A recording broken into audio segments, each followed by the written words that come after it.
दोस्तों, एक बार फिर आपका स्वागत है, अभिनंदन है आपके अपनी YouTube channel Aryan institute Allahabad में। दोस्तों, जैसा कि तुम लोग देख पा रहे हैं, आप सभी के बीच में यूपी डीएलएड प्रथम सेमेस्टर के दौरान आज के इस वीडियो में हम चर्चा कर रहे हैं बाल विकास एवं सीखने की प्रक्रिया पर। आप सभी लगातार कमेंट कर रहे थे कि भैया जो है बाल विकास की वीडियो नहीं आ रही है।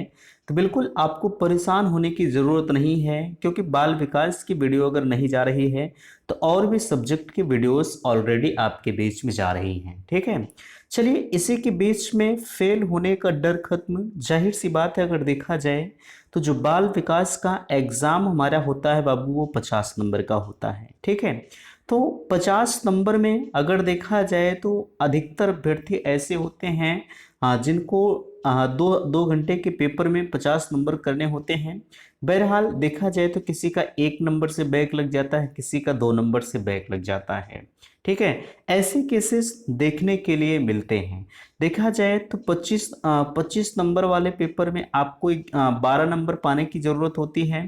ठीक है, और 50 नंबर की अगर हम बात करें, 25 नंबर पाने की जरूरत होती है। यानी मैंने कहा आपसे जो है 25 नंबर वाले में आपको 12 नंबर पाने की जरूरत होगी, और 50 नंबर वाले पेपर में आपको 25 नंबर पाने की जरूरत होती है।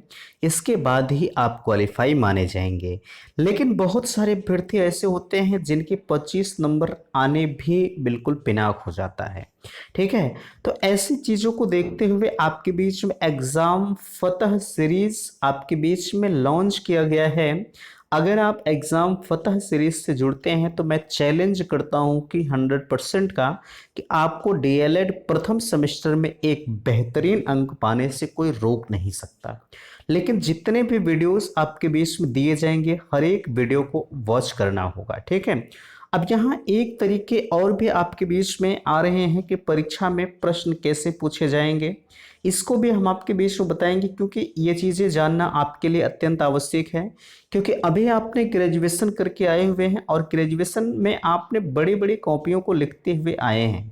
ठीक है, एक एक पेज भर के आंसर को लिखते हुए आए हैं, तो वही तौर तरीके आपको बताएं। लेकिन इस वीडियो से आपको इसका भी नॉलेज होगा कि आप परीक्षा में कॉपी को कैसे लिखेंगे, कितने शब्दों में लिखेंगे।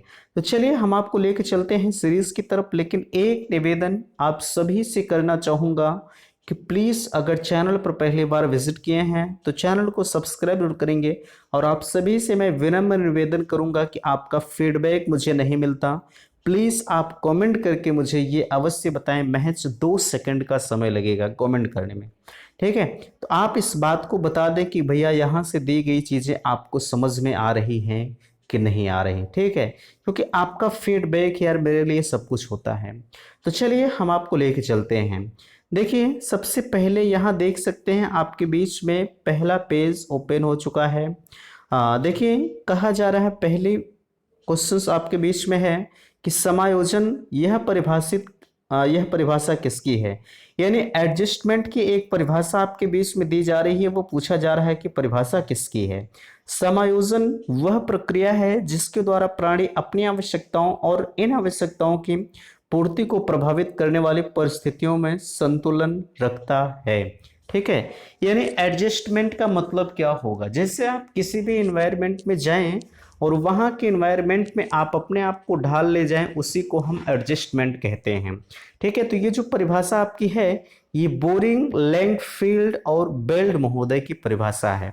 ठीक है, हालांकि इतनी बड़ी बड़ी परिभाषाएं आपसे पूछी तो नहीं जाती, लेकिन फिर भी मैं आपसे कहूँगा कि आप इस परिभाषा को थोड़ा सा दिमाग में सेट जरूर कर लीजिएगा, क्योंकि अगर चीज़ें सिलेबस में दी गई हैं तो पूछा आपसे कुछ भी जा सकता है ना। देखिए, इसमें अधिकतम परिभाषाएं ही दी गई हैं। अगला कहा जा रहा है किसने कहा। एक चीज मैं आपसे बताना चाहूंगा, आपको लग रहा होगा कि भैया आपने परिभाषाओं पर ज्यादा जोर दिया। जी बिल्कुल, मैं समझ पा रहा हूं, लेकिन एक चीज आप भी नोट करिएगा कि आपके यूपी टेट लेवल में भी कम से कम 2 परिभाषाएं 2 नंबर की पूछी जाएंगी। ठीक है, अब वो परिभाषा कहाँ से पूछी जाएगी ये कोई निर्धारित नहीं कर सकता है। ठीक है, तो इसलिए आप परिभाषाओं को भी अच्छी तरह से जोड़ दीजिए। कहा जा रहा है, किसने कहा है वातावरण में वे सब बाह्य तत्व आ जाते हैं जिन्होंने व्यक्ति को जीवन आरंभ करने के समय से जो है प्रभावित किया है। ये किसका कथन है? ये आपके वुडवर्थ महोदय का कथन है। ये काफी ट्रेंडिंग क्वेश्चन वुडवर्थ महोदय के होते हैं। ठीक है, इन्हें आप थोड़ा सा एक्स्ट्रा दिमाग लगा के ही बिल्कुल याद रखिएगा।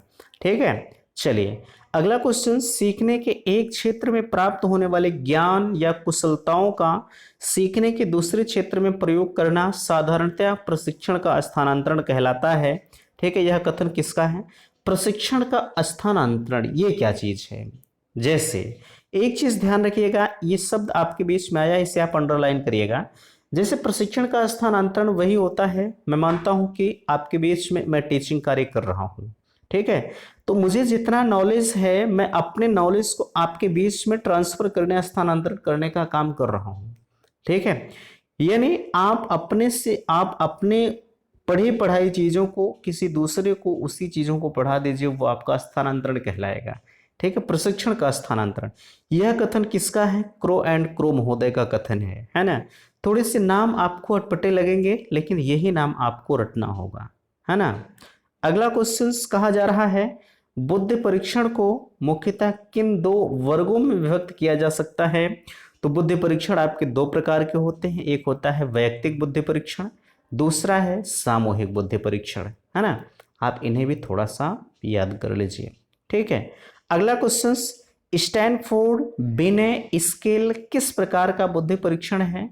तो स्टैनफोर्ड बिने स्केल जो है वो आपके वैयक्तिक भाषात्मक परीक्षण के अंतर्गत आता है ना।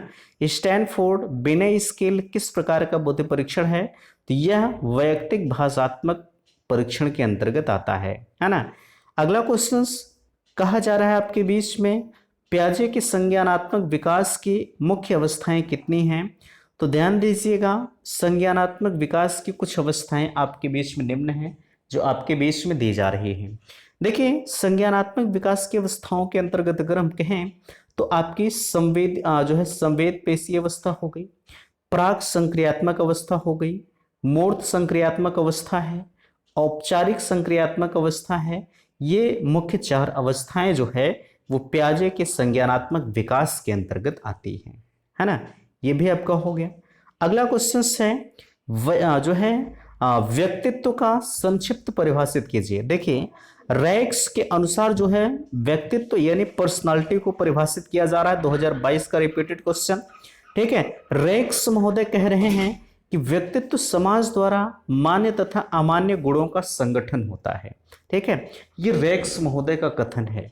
ठीक, एक चीज और ध्यान रखिएगा, जैसे मैंने आपको बताया व्यक्तित्व को परिभाषित करना है तो खुदा खास्ता अगर आपके दिमाग में पर्सनालिटी की परिभाषा नहीं आ रही है तो आपको परेशान होने की जरूरत नहीं है। कुछ लोग होंगे जो यार अरे यार हमको तो नहीं याद आ रहा, एक नंबर हमारा चला गया। यार आप ना परेशान होइए, मैंने आपको हर वीडियो में इसके बारे में बताया है कि अगर आपकी जिस किसी की भी परिभाषा नहीं आ रही है तो आप अपने अनुसार परिभाषा लिख दीजिए। आप किसी का नाम लिख दीजिए छर्रे के अनुसार, ठीक है, पियाले के अनुसार, कुछ भी आप लिख दीजिए। कोई माई का लाल नहीं वो आपका काट देगा। लेकिन हाँ, इतना जरूर ध्यान रखें कि अब आपकी पर्सनालिटी की परिभाषा है तो इसी के सटीक ही लिखिएगा, पता लगा आप किसी और की परिभाषा लिख दिए। ठीक है, तो इन्हें भी आप थोड़ा सा ध्यान रखेंगे। ये रेयर केस की बात मैं कर रहा हूं, बाकी अगर आपको परिभाषाएं किसी की आ रही हैं तो आप ये ट्रायल मत करिएगा कि चलिए हम देख ही लेते हैं कि मुझे इस पर नंबर मिलता है या नहीं मिलता है ना। गलत ना करें। नीचे चलिए, अगला क्वेश्चन, व्यक्तित्व को मुख्य तौर पर कितने भागों में विभक्त किया जा सकता है? देखिए, व्यक्तित्व को जो है दो भागों में विभाजित किया जा सकता है, ये अंतर्मुखी बहिर्मुखी तथा दोनों को मिश्रित आपके उभयमुखी होते। अंतर्मुखी उभयमुखी और इन दोनों के मिश्रण को अगर हम बात करें तो उभयमुखी होते हैं। ठीक है, ये दो जो है अगर देखी जाए तो नीचे अगला क्वेश्चन कहा जा रहा है कि जो है शरीर संरचना के आधार पर व्यक्तित्व के प्रकार बताइए। ठीक है, देखिए, अगर इस क्वेश्चंस की हम बात करें तो शरीर संरचना के आधार पर व्यक्तित्व के प्रकार कौन से हो सकते हैं? तो व्यक्तित्व के प्रकार शरीर संरचना के आधार पर 3 हो सकते हैं। पहला है शक्तिहीन, दूसरा है खिलाड़ी, तीसरा है नाटा। ठीक है, ये शरीर संरचना के आधार पर व्यक्तित्व के प्रकार हो सकते हैं, है ना। मापन। देखिए ये मापन से क्वेश्चन है। व्यक्तित्व मापन की विधियां बताइए। व्यक्तित्व मापन की 3 विधियां होती हैं, एक आत्मनिष्ठ विधि है, वस्तुनिष्ठ विधि, प्रक्षेपण विधि है। ये भी काफी अच्छे क्वेश्चन है, कभी कभार ये पूछ लिए जाते हैं, ठीक है। अच्छा एक चीज ध्यान रखिएगा, सिलेबस में अगर रखा गया तो पूछा जा सकता है बाबू। आप किसी भी क्वेश्चंस को नजरअंदाज ना ही करें तो बेहतर है, बाकी आपकी मर्जी, वो तो सब आपके ऊपर डिपेंड करता है ना। अगला क्वेश्चन कहा जा रहा है संज्ञानात्मक विकास के सिद्धांत के प्रतिपादक कौन थे। तो संज्ञानात्मक विकास के सिद्धांत के प्रतिपादक जीन प्याजे महोदय थे। अगला क्वेश्चन सामाजिक विकास के सिद्धांत के प्रतिपादक कौन थे। तो वैगोत्स्की थे, ठीक है। सामाजिक विकास सिद्धांत के प्रतिपादक जो हैं वैगोत्स्की महोदय थे, ठीक है। देखिए 2 तरह के क्वेश्चन, संज्ञानात्मक विकास, सामाजिक विकास। संज्ञानात्मक विकास के प्रतिपादक कौन थे, तो आप कहेंगे जीन प्याजे थे। और सामाजिक विकास सिद्धांत के प्रतिपादक कौन थे, तो आप कहेंगे वाइगोत्स्की महोदय थे, ठीक है। तो मुझे लगता है कि यहाँ तक की चीजें आपको समझ में आ गई होंगे। बाकी अगर किसी भी प्रकार के डाउट्स आपको पहले पेज में है तो बिल्कुल आप मुझे जरूर बता दीजिएगा, ठीक है। चलिए अगला क्वेश्चन आपके बीच में आ चुका है, देख सकते हैं। सबसे ऊपर कहा जा रहा है नैतिक विकास के सिद्धांत के प्रतिपादक। देखिए कुछ सिद्धांत भी लगातार मैंने ले लिए हैं, ठीक है। कहा जा रहा है नैतिक विकास के सिद्धांत के प्रतिपादक कौन है, तो आप कहेंगे नैतिक विकास के सिद्धांत के प्रतिपादक आपके कोहलर महोदय हैं। ध्यान दीजिएगा ये जितने भी क्वेश्चंस मैं आपको बता रहा हूं ये टोटली 1 नंबर के क्वेश्चन हैं। अधिकतम आपसे 2 नंबर के क्वेश्चन पूछे जाएंगे, पहले आप 1 नंबर को क्लियर कर लीजिए, उसके बाद 2 नंबर को भी हम आपको बताएंगे कि 2 नंबर के क्वेश्चंस किस आधार पर कैसे पूछे जाते हैं, है ना। चलिए कहा जा रहा है प्रतिपादक कौन है जो है नैतिक विकास के, तो आप कहेंगे कोहलर हैं। अनुबंधन के सिद्धांत के प्रतिपादक कौन है, तो आप कहेंगे आईपी पावलोव है, ठीक है। कौन, आईपी, इनका पूरा नाम है आईपी पावलोव, ठीक है। चलिए अगला क्वेश्चन कहा जा रहा है सूझ या अंतर्दृष्टि के सिद्धांत के प्रतिपादक कौन है, तो यहां पे कोहलर है, ठीक है। प्रयत्न एवं त्रुटि का सिद्धांत किसका है, प्रयत्न एवं त्रुटि का सिद्धांत थॉर्नडाइक महोदय का है, ठीक है। अगला क्वेश्चन क्रिया प्रसूत अनुबंधन सिद्धांत के प्रतिपादक कौन है, ठीक है। तो जो क्रिया प्रसूत अनुबंधन सिद्धांत के जो प्रतिपादक हैं वो BF स्किनर महोदय हैं, ठीक है। प्रबलन का सिद्धांत किसने दिया, CL हल ने दिया, ठीक है। ऊपर देखिए कुछ सिद्धांत आपके बीच में मैंने ले लिए हैं, ये भी आपके 1 नंबर के क्लियर करेंगे। सिद्धांत आपसे हर हाल में पूछा जाएगा, ठीक है। चलिए चिंतन, थिंकिंग से परिभाषाएं आ रही है आपके बीच में, चिंतन को परिभाषित कीजिए। देखिए गैरेट महोदय के अनुसार ये कथन कहा जा रहा है कि चिंतन एक प्रकार का अव्यक्त एवं रहस्यपूर्ण व्यवहार होता है जिसमें सामान्य रूप से प्रतीकों जो है विचारों प्रत्ययों का प्रयोग होता है, ठीक है। ये चिंतन है। चिंतन एक प्रकार का जो है अव्यक्त एवं रहस्यपूर्ण व्यवहार होता है जिसमें सामान्य रूप से प्रतीकों विचारों प्रत्ययों का प्रयोग होता है, ठीक है। अगला क्वेश्चन है चिंतन के प्रकारों का नामोल्लेख कीजिए। चिंतन के प्रकारों का नामोल्लेख करना है तो इसके बारे में अगर कहा जाए तो चिंतन के प्रकारों का नामोल्लेख के अंतर्गत कहा जाए तो प्रत्याक्षात्मक कल्पना है, ठीक है। कल्पनात्मक चिंतन है, प्रत्यात्मक चिंतन है और तार्किक चिंतन है। ये चिंतन के प्रकार के अंतर्गत आता है, ठीक है। अब यहाँ तर्क के प्रकार एक आगमन तर्क होता है, एक निगमन तर्क होता है, ठीक है। ये तर्क के प्रकार के अंतर्गत देखिए क्वेश्चन आप खुद देखते हुए चलेगा, ठीक है। चलिए अब यहाँ देखिए तर्क को तो आपने देख लिया, लेकिन अब यहाँ तर्क के प्रकार है आगमन तर्क और निगमन तर्क। अब यहां से डायरेक्टली आपसे कभी कभार पूछ लिया जाएगा कि आगमन तर्क क्या है, निगमन तर्क क्या होते हैं, तो उसके नीचे देख सकते हैं निगमन तर्क को डायरेक्टली यहां पर पूछ लिया गया है कि निगमन तर्क से आप क्या समझते हैं। देखिए क्वेश्चन से ही क्वेश्चन बन जाते हैं, क्वेश्चन का आंसर ये हुआ, इसी से क्वेश्चन यहां बन गया, आप कहेंगे जी सर, ठीक है।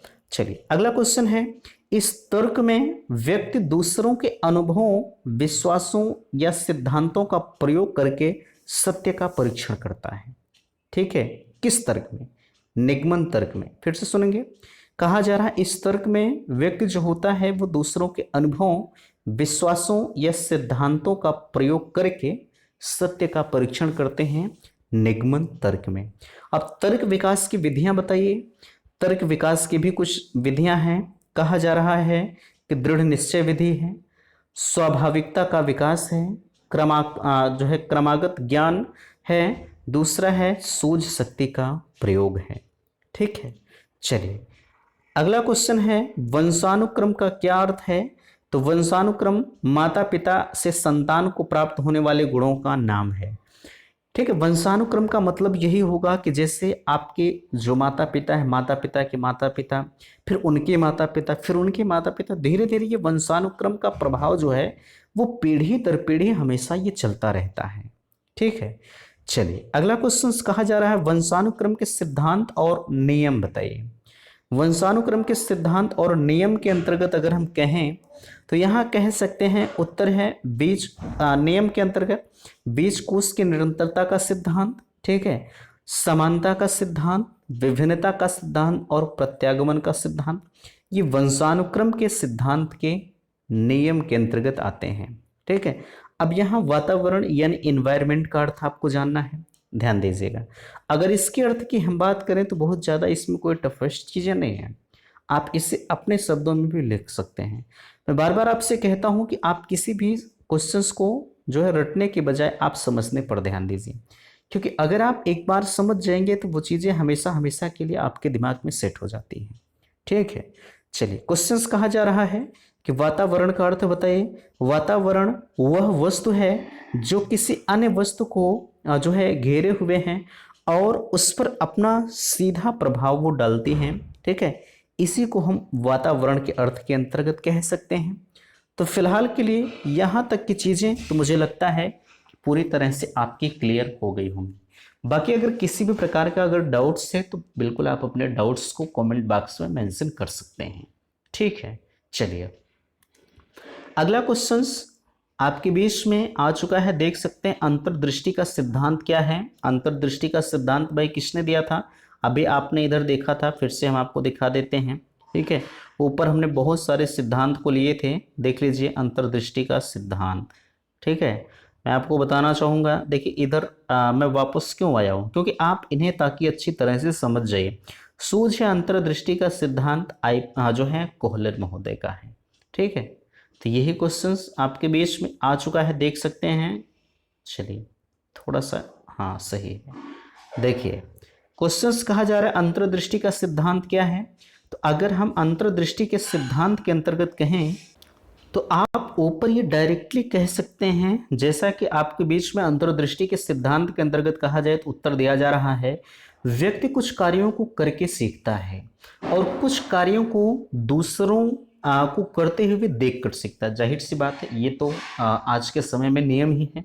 ठीक है, परंतु कुछ कार्य हम बिना बताए अपने आप ही सीख लेते हैं, इसी को हम अंतर्दृष्टि का सिद्धांत कहते हैं। ध्यान दीजिएगा, इसमें कहा जा रहा है कि व्यक्ति अपने दैनिक जीवन में कुछ कार्य तो अपने आप सीख लेता है, कुछ कार्य किसी को देखकर सीखता है और कुछ कार्य अपने आप, ठीक है, अपने आप स्वतः ही वो सीख लेता है। न वो किसी का देखता है न किसी का सुनता है, वो उसके दिमाग में अपने आप आ जाता है कि चलिए हम इस चीज को सीख गए। यही जो सीखना है वो अंतर्दृष्टि का सिद्धांत कहलाता है। ठीक है, चलिए अगला क्वेश्चन है किस सिद्धांत को गेस्टाल्टवादी सिद्धांत कहा गया है। तो सूझ या अंतर्दृष्टि के सिद्धांत को हम गेस्टाल्टवादी सिद्धांत कहते हैं। ठीक है, वाइगोत्स्की ने अपने सिद्धांत में जो है किस पर सबसे अधिक बल दिया है। वाइगोत्स्की ने अपने सिद्धांत में जो है सबसे अधिक बल जो है भाषा पर दिया है, ये भी बिल्कुल क्लियर है। अगला क्वेश्चन है सिद्धांत के वक्र से आप क्या समझते हैं। तो सीखने के वक्र अभ्यास द्वारा सीखने की गति एवं उन्नति की सीमा का ग्राफ पर प्रदर्शन करते हैं। ठीक है, फिर से सुनेंगे, कहा जा रहा है सीखने के वक्र से आप क्या समझते हैं।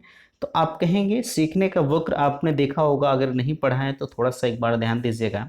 ठीक है, सीखने के कई तरह के वक्र होते हैं, एक तो सीधा इस तरह से होता है, एक बिल्कुल कर्व होता हुआ चला जाता है। ठीक है, तो ऐसे से वक्र होते हैं।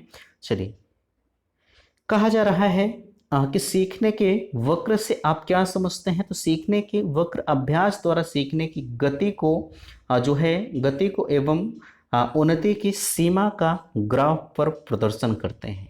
ठीक है, आपने कितना सीखा है। जैसे कोई चीज आपको सिखाया जा रहा है तो आपने कितना सीखा है, अगर उसी चीज को आप किसी ग्राफ पर प्रदर्शित कर दें, वही आपका जो है सीखने का वक्र कहलाता है।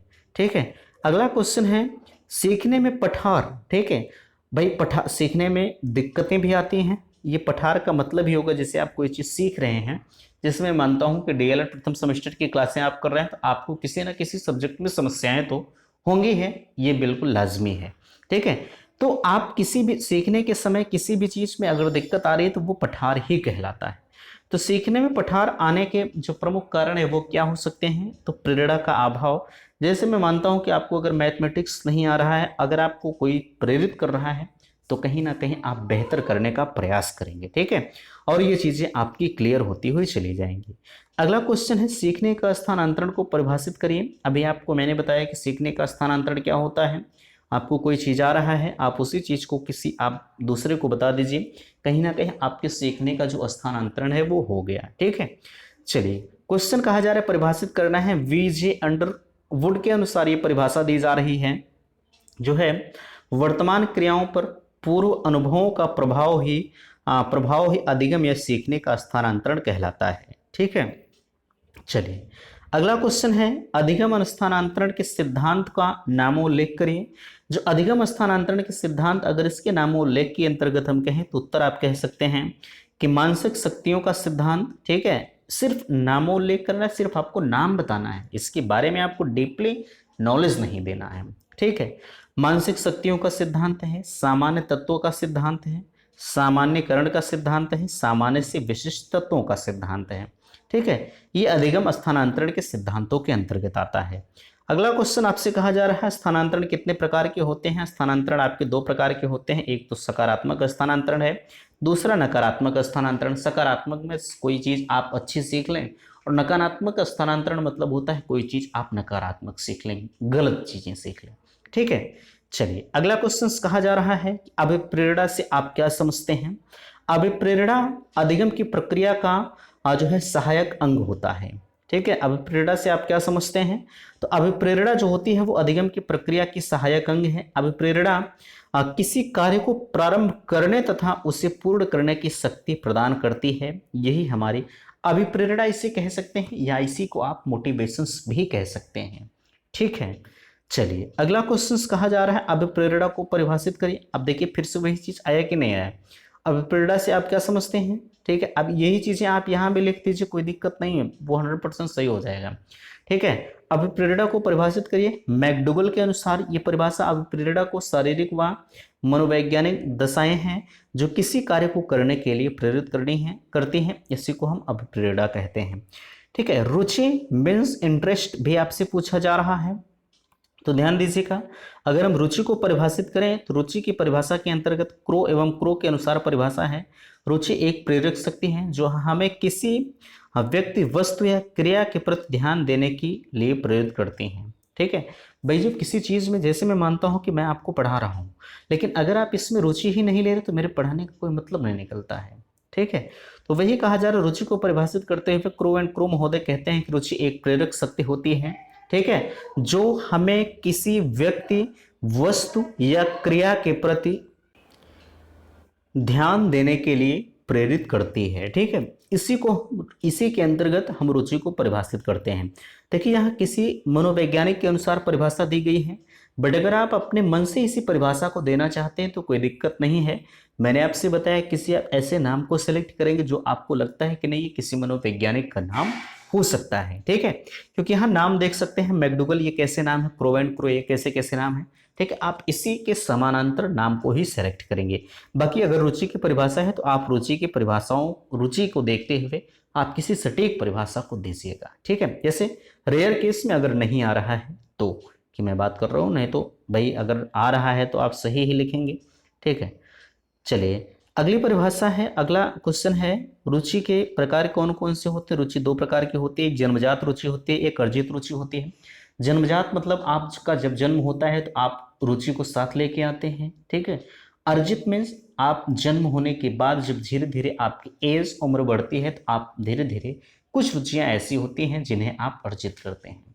ठीक है, चलिए रुचि और ध्यान का संबंध कैसा होता है? रुचि और ध्यान दोनों एक सिक्के के दो पहलू होते हैं, ठीक है। इन्हें आप ध्यान रखिएगा, चूंकि ये परिभाषाएं आपसे कई बार पूछी गई हैं, सॉरी ये क्वेश्चंस आपसे कई बार पूछा गया है। आप इन्हें जो है कंठस्थ कर लीजिए। रुचि और ध्यान जो है एक ही सिक्के के दो पहलू होते, एक लाइन लिखेंगे आपको 1 नंबर मिल जाएगा, ठीक है। अब आप समझ सकते हैं कि आपके एग्जाम में 1 नंबर की कितनी कीमत होती। आप पूरा पूर्णांक लेके चलेंगे, लेकिन आप किसी सब्जेक्ट में 1 नंबर से फेल हो जाइए तो आप फेल माने जाएंगे, ठीक है। भले ही आप बैक देंगे, बैक देकर आप क्वालिफाई हो सकते हैं, लेकिन आप फेल का ठप्पा तो आप अपने ऊपर ना लगाइए, बैक का ठप्पा तो अपने ऊपर ना लगाइए, ठीक है। यही कारण है कि मैंने आपके बीच में ऐसी श्रृंखला लेकर आए हुए हैं ताकि आपको कहीं कोई दिक्कत न रह जाए, आपको सारी चीज़ें क्लियर हो जाएं, ठीक है। एक बार में करीब हम जो है 40 से 45 क्वेश्चंस करा रहे हैं, तो आप समझ सकते हैं कि अगर हम जो है करीब 5 लेक्चर भी देंगे तब भी आपका 200 क्वेश्चन तैयार हो जाए। अब 200 क्वेश्चंस में मुझे तो नहीं लगता कि क्या जो है 15 क्वेश्चन भी नहीं फंसेगा, ठीक है। इसलिए आपको परेशान होने की ज़रूरत नहीं है। चलिए अगला पेज, आपके बेस में वातावरण को परिभाषित करना है। फिर से देखिए, वातावरण की परिभाषा आपसे पूछी गई। अभी इसके पहले यही चीज़ें पूछी गई थी। रॉस महोदय कहते हैं कि वातावरण वह बाहरी शक्ति है जो हमें प्रभावित करती है। भाई अगर हमारे यहाँ का जो वातावरण है, जैसे आपके घर में छोटे बच्चे होंगे, अगर आपके घर में हमेशा गाली गलौज होता है तो बच्चा भी वही चीज़ें सीखेगा जो आपके घर में होता है। इसीलिए मैं आपसे कहता हूँ कि बच्चों के सामने कभी भी गाली गलौज आप ना करें, ठीक है। तो वातावरण वह बाहरी शक्ति है जो हमें प्रभावित करती है, ठीक है। चलिए अगला क्वेश्चन है, बालक के विकास को प्रभावित करने वाले वातावरणीय कारकों का नामोल्लेख करिए, ठीक है। अब वातावरण बालक का जो विकास है वो किस प्रकार से प्रभावित होता है, प्रभावित करने वाले वातावरणीय कारकों का नामोल्लेख करना है। बालकों के लालन पालन या संरक्षण की दिशाएं, देखिए जो बालक का लालन पालन होता है, जिससे आप पालन करते हैं बच्चों का, उस पर भी जो है वातावरण का प्रभाव पड़ता है। अगर उसका पालन पोषण अच्छी तरह से नहीं होगा तब भी बच्चों के ऊपर इफेक्ट पड़ेगा, ठीक है। सामाजिक वातावरण एवं उसका प्रभाव, आपके समाज का वातावरण अगर गंदा है तो बच्चा भी गंदा बिहेव ही करना सीखेगा, ठीक है। विद्यालय की आंतरिक स्थितियों का प्रभाव, बच्चा विद्यालय जाता है, विद्यालय में अगर अच्छी चीज़ों के बजाय बुरी चीज़ें पढ़ाई जाएंगी तो जाहिर सी बात है बच्चा भी वही चीज़ें सीखेगा जो विद्यालय में टीचर कर रहे हैं, ठीक है। कभी भी आप ऐसे टीचरों का सेलेक्ट करें जो आपको लगता है कि ये बेहतर है, आप छोटे लोगों के पास ना जाएं, ठीक है। संचार के माध्यमों का प्रयोग, आज के समय में आपने देखा होगा जो माँ बाप होते हैं, ठीक है, वो छोटे से बच्चों को मोबाइल उन्हें दे देंगे, बच्चा रो रहा है चलिए मोबाइल दे दीजिए अभी शांत हो जाएगा। लेकिन ये बहुत बुरी आदत है, कभी भी बच्चों को आप मोबाइल ना दीजिए, ठीक है। ये लत आगे के लिए उन्हें बाधा उत्पन्न कर रही है, ठीक है। चलिए अगला क्वेश्चन कहा जा रहा है, बच्चों में कल्पना शक्ति का विकास कैसे कर सकते हैं। भाई बच्चों में थिंकिंग यानी कल्पना शक्ति का विकास कर सकते हैं भाषा ज्ञान का विकास करके, कहानियां सुनाकर। देखिए जब आप भाषा ज्ञान करेंगे तो जाहिर सी बात है, अच्छा यहाँ तक की चीज़ें मुझे लगता है कि आपको समझ में आ गई कि जैसे मैंने कहा आपसे बच्चों में कल्पना शक्ति का विकास कैसे करेंगे। भाई जब कहानियां सुनाएंगे, आपने देखा होगा जब छोटा सा बच्चा आपके घर में होता होगा, जब उसे आप कहानियां सुनाते होंगे तो कहता होगा यहाँ ये कैसे हो गया, ठीक है। अगर यहाँ ऐसा ये होता तो क्या होता। तो कहीं ना कहीं अगर इस तरह के क्वेश्चंस को बच्चा कर रहा है तो उसकी जो कल्पना शक्ति है उसमें वृद्धि हो रही है, वो सोचने पर मजबूर हो रहा है कि आखिरकार ये कैसे हो सकता है, ठीक है। चलिए ये भी क्वेश्चन हो गया आपका। अगला कहा जा रहा है कि थॉर्नडाइक ने किन किन नियमों का प्रतिपादन किया है। तो थॉर्नडाइक का कुछ नियम है, प्रभाव का नियम है, अभ्यास का नियम है, तत्परता का नियम है, ठीक है। ये 3 नियम थॉर्नडाइक महोदय ने प्रतिपादित किया है। पूछा जा सकता है कि प्रभाव का नियम किसने दिया है, अलग से 1 नंबर में। पूछा जा सकता है कि अभ्यास का नियम किसने दिया है, पूछा जा सकता है कि तत्परता का नियम किसने दिया है। ये बहुविकल्पी में भी पूछा जा सकता है, इसलिए आप इन तीनों नियमों को अच्छी तरह से ध्यान रखिए। अधिगम की एक परिभाषा, अधिगम में सीखना होता है, वुडवर्थ महोदय के अनुसार है नवीन ज्ञान और नवीन जो है प्रतिक्रियाओं को प्राप्त करने की प्रक्रिया जो है सीखने की प्रक्रिया कहलाती है, ठीक है। ये वुडवर्थ महोदय के अनुसार कथन है। अगला कहा जा रहा है अधिगम को प्रभावी बनाने वाले कारकों का नाम उल्लेख करिए, ठीक है। जो अधिगम है उसको प्रभावी आप किस प्रकार से बनाएंगे। पहली चीज, अगर रुचि है बहुत अच्छा लगेगा, ठीक है। अभिक्षमता है, विषय का ज्ञान आपको है, ठीक है। सीखने की इच्छा है, अगर नहीं है तब तो बिल्कुल गड़बड़ है। अगर आप उस चीज़ से प्रेरित नहीं तब भी गड़बड़ है। वातावरण अगर अच्छा नहीं है तब भी आप नहीं सीख पाएंगे। ठीक है, ये सब सारी चीज़ें अगर पॉजिटिविटी के अंतर्गत आएंगी तो आप अधिगम को बिल्कुल प्रभावी बना पाएंगे। ठीक है, अगर आप किसी चीज़ में रुचि ले रहे हैं तो बिल्कुल आप उस चीज़ को अच्छी तरह से सीख लेंगे। ठीक है, अगर आपको विषय का थोड़ा सा भी नॉलेज है, उसमें और भी अगर चीज़ें आपको बताई जा रही हैं तो उसमें चार चांद लगेगा। ठीक है, चलिए अगला क्वेश्चन है, अधिगम को प्रभावशाली जो है विधियां, अधिगम की प्रभावशाली विधियां कौन सी हैं?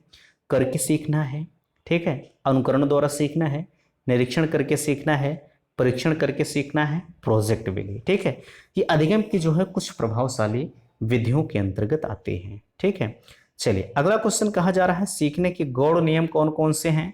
तो सीखने के गौड़ नियम के अंतर्गत अगर हम कहें तो यहाँ कह सकते हैं जो है मनोवृत्ति का नियम है, जो है अप्रतिक्रिया का नियम है, आंशिक क्रिया का नियम है, और जो है अनुरूपता का नियम है, संबंधित परिवर्तन का नियम है। सीखने के गौड़ नियम के अंतर्गत ये थोड़े से महत्वपूर्ण हैं।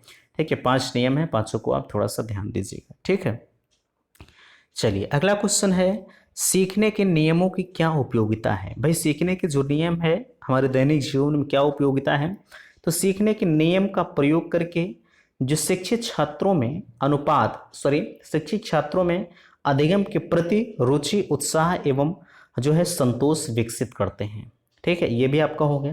देखिए जो चीज़ें थोड़ा सा महत्व, सीखने के नियमों की क्या उपयोगिता है, आप इसे भी खुद बनाकर लिख सकते हैं, इसमें बहुत ज़्यादा चीज़ें नहीं हैं, लेकिन थोड़ा सा आपको दिमाग लगाने की ज़रूरत पड़ेगी। ठीक है, चलिए अगला क्वेश्चन कहा जा रहा है कि अनुकरण द्वारा सीखने का क्या तात्पर्य? अनुकरण द्वारा आप किसी, जैसे शैशवावस्था का बालक जब होता होगा, यहाँ शैशवावस्था का जिक्र भी किया गया है, तो शैशवावस्था का बालक जब होता होगा तो आपके घरों में जो बड़े बुजुर्ग होते हैं, जो बड़ा बच्चा होता होगा, उसकी देख रेख जब वो शैशवावस्था का बालक उसके पास होता होगा तो कहीं ना कहीं जो बच्चा करता होगा वही छोटा सा बालक भी करता होगा। अनुकरण द्वारा सीखने की प्रक्रिया जो है शैशवावस्था से प्रारंभ हो जाती है। विद्यालय में बच्चे शिक्षक द्वारा किए जाने वाली क्रियाओं को अनुकरण करके सीखते हैं। बच्चा होता है, जो टीचर ब्लैक बोर्ड पर कोई चीज़ें लिख देता है तो वही अनुकरण करके छोटे से बच्चे जो होते हैं वो लिख लेते हैं। तो कहीं ना कहीं जो बच्चा है वो टीचर का अनुकरण किया कि नहीं किया? आप कहेंगे बिल्कुल किया है। ठीक है, तो यहाँ आप कह सकते हैं कि अनुकरण द्वारा सीखने का क्या तात्पर्य है। ठीक है, ये आपका तात्पर्य हो गया। ठीक है, ब्रूनर के सिद्धांत की कोई एक विशेषता बताइए। ब्रूनर के यह सिद्धांत सीखने में पुनर्बलन, पुरस्कार एवं दंड पर बल देता है। ठीक है, ब्रूनर का सिद्धांत जो है, इनके सिद्धांत पुनर्बलन, पुरस्कार और ये दंड पर बल देता है। सिद्धांत क्या होता है? सिद्धांत ज्ञान और क्षेत्र में पहुंचाने का एक साधन है। ठीक है, तो मुझे लगता है कि यहाँ तक की चीज़ें पूरी तरह से आपकी क्लियर हो गई होंगी। बाकी अगर कहीं किसी भी प्रकार का आपका डाउट्स है तो बिल्कुल आप अपने डाउट्स को पूछ सकते हैं। ठीक है, तो आशा करते हैं आज की इस वीडियो से आप संतुष्ट होंगे। प्लीज़ वीडियो को लाइक कीजिएगा, शेयर कीजिएगा, और चैनल पर पहली बार विजिट किए हैं तो चैनल को सब्सक्राइब जरूर कीजिएगा। वीडियो समाप्त करते, थैंक्स, धन्यवाद।